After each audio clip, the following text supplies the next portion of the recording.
to your principles. Yes, stick to your principles. Don't let anybody push you or make you do what you don't want to do. If you've said this is how I want to live my life, so far it's a good way, stick to it. It's a matter of principles. It's a matter of principles. It's what you believe in, is what you want to do. You're an adult, you are responsible for your own actions. Okay, so respect yourself, respect yourself, respect yourself as a lady. When you go out, talk in a way that people will not look at you and be like, wow, is this a lady? Or somebody or you're dressing, even through dressing, it shows whether you respect your body or not. That's it. That's a nugget. Through dressing, it shows whether you respect yourself or not. Do you understand? Because you don't want to be out there and your body is all over the place. Your laps, your cleavage, your belly button, everywhere there is just skin. You're not respecting your body. There's a way you can be dressed, fully covered up, and heads will turn when you walk. Like, wow, she's gorgeous. Like, wow, she's looking elegant. Like, wow, she's beautiful. I'm telling you, you dress and you are not revealing anything, but yet people are admiring you. You want to do that to yourself. Respect is very key, So, when you do that, you are projecting confidence. Like you don't need to. You're telling people you don't need to show your cleavage or your backside or whatever part of your body before they know that you are confident of yourself or you are confident in your own skin color or whatever. That's what it does. Respect will let people know that you are confident of yourself. That you are confident of yourself. You know your worth. You know your worth. That's your self-worth. And you respect yourself and they will respect you. Because if you don't respect yourself, they will disrespect you. Because you called for it. You called for it. If you stretch out banana to a monkey, it will approach you and take it. It will. So you want to be careful what you dish out and what you put on put out there concerning you. Respect will take you far in life. I'm telling you. It will take you far. It will open doors for you. It will connect you to kings and queens. It will make you stand before kings and queens. Because if you are not respectful, nobody wants to recommend you. Nobody wants to refer you. Nobody wants to tag along with you. Nobody wants to collaborate with you. Nobody wants to talk about you with that confidence, with that pride that yes, I know BC. She's that kind of girl you could recommend for this kind of position or recommend for this kind of contract because she's respectful. She won't go there and disrespect anybody for them to now say, oh, the person you sent to us, how come you didn't do background checkup or what? Don't be like that. People will request for maybe employment opportunity and request for something, somebody, from somebody they know and they recommend you and you go there and you start misbehaving in the sense that you are disrespecting everybody all around the place. It's not nice. Because next time there is another greater opportunity, trust me, nobody will remember you. If they remember you, they'll be like, no. Cross that name out. Cross it out. Next, they'll go to the next person on the list. Don't be like that. Disrespect can make you lose divine opportunities in life. Trust me. And there's some opportunities when you lose them, they never come back. They never come back. It's not just your parents you respect. It's not just your elderly ones at home you respect. Respect others outside. Sometimes we let formality take us away from the place of respect. All in the bit that, oh yes, it's a formal gathering. Oh yes, it's a formal setting. Oh yes, it's a new kind of. No, Don't do that. Don't do that. If there is one thing I know that my father was adamant about when we were growing up, is about respecting people. You know, when we come back from school, we go on our two knees. The two knees, we will kneel down to greet my dad. As for my mom, you could just bend and say, oh, you know, mommy, good afternoon. But when you get to my dad's side, you go on your two knees and say, good afternoon, daddy. I'm back from school. So it's part of me. Like, even if you want to give him something, you have to kneel. I'm not talking about being subjected to slavery or whatever, but it's a sign of respect, and it has just stayed with me, you know. So let's be careful. Self-respect is very important, very, very important. Professional respect, yes. I've spoken about it some few minutes ago. Your workplace, your business partners, your clients, you know, respect them. Respect them, because trust me, even if they sign one deal with you, they won't come back to sign another, because they'll be like, nah, I can't cope with that attitude. I can't. So tell me, you're losing.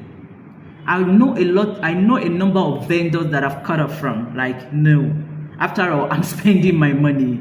So you have a lot of customers, so you can be rude or do whatever you want to do, but count me out. I'm sure if I leave or if I stop buying from you, you won't feel it, right? Because you have a lot of customers, but trust me, you've lost one. I won't come back to you. If you're a vendor or you're selling or something. Even in market, when I go to market regularly to shop for the house, or maybe you want to cook, I know some certain places I don't go to. No matter how beautiful their goods are or how cheap it is, I don't go there. Because some people, you will just approach them, and the way they look at you is as if they saw you in your dream. They saw you in their dreams, fighting them. And you'll be wondering, what did I do? My dear, you didn't do anything. They have issues with their attitude. They are not happy, so they are looking forward to make unhappy and tag along with them. Those kind of people, you have to try as much as possible to avoid them, even in your workspace, in your workplace, if I can use that, in your offices. If you know that there's somebody there that is always grumpy, always moody and all of that, even though you have not done anything, stay away from such people, because all they do is pass on negative energy, and you don't want to be caught up in that web. They pass on that negative energy, and before you know it, you start being